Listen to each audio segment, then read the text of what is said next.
I found that nothing in life is worthwhile unless you take risks.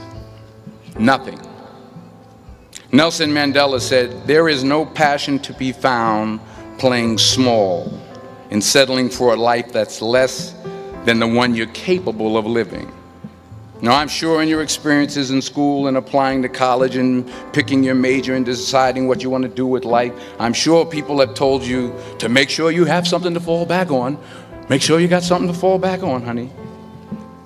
But I never understood that concept, having something to fall back on.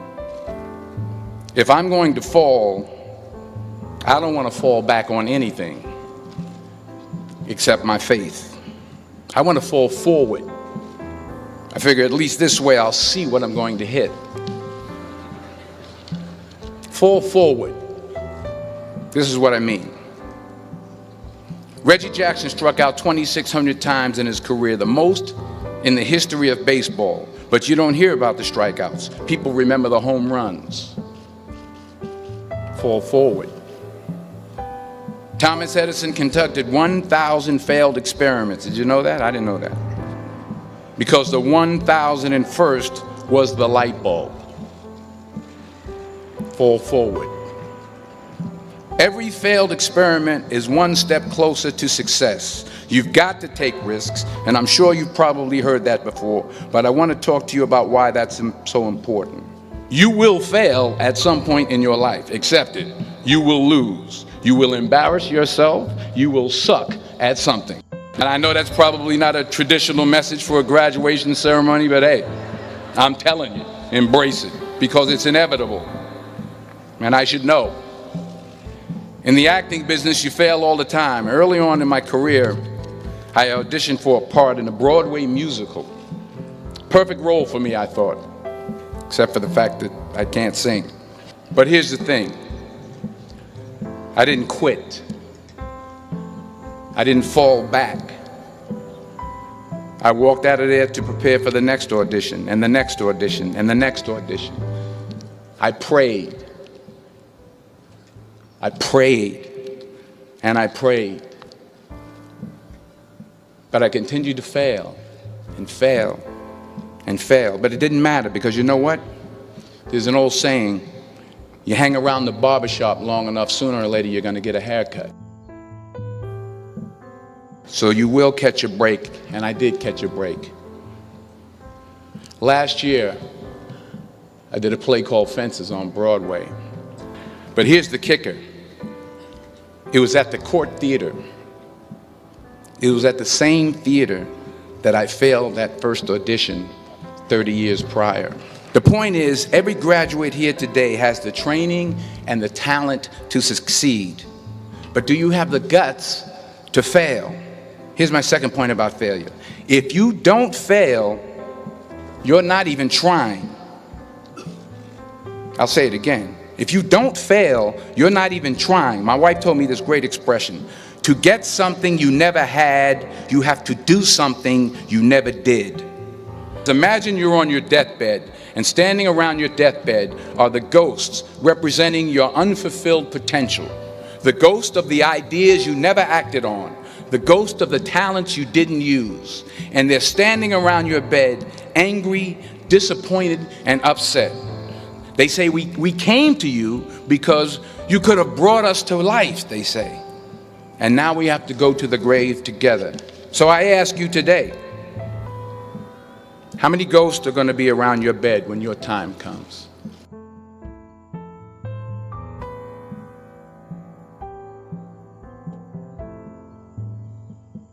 I just got back from South Africa. It's a beautiful country, but there are places there with terrible poverty that need help. And Africa is just the tip of the iceberg. The Middle East needs your help. Japan needs your help. Alabama needs your help. Tennessee needs your help. Louisiana needs your help. Philadelphia needs your help. The world needs a lot, and we need it from you. We need it from you, the young people, because remember this. So you got to get out there. You got to give it everything you got, whether it's your time, your talent, your prayers. What are you going to do with what you have? I'm not talking about how much you have. Some of you are business majors. Some of you are theologians, nurses, sociologists. Some of you have money. Some of you have patience. Some of you have kindness. Some of you have love. Some of you have the gift of long suffering. Whatever it is, whatever your gift is, what are you going to do with what you have? All right, now here's my last point about failure. Sometimes it's the best way to figure out where you're going. Your life will never be a straight path. I began at Fordham University as a pre-med student. I took a course called cardiac morphogenesis. I couldn't read it, I couldn't say it, I sure couldn't pass it. So then I decided to go into pre-law, then journalism. And with no academic focus, my grades took off in their own direction. I was a 1.8 GPA one semester, and the university very politely suggested that it might be better to take some time off. I was 20 years old, I was at my lowest point. And then one day, and I remember the exact day, March 27th, 1975, I was helping my mother in her beauty shop. My mother owned a beauty shop up in Mount Vernon.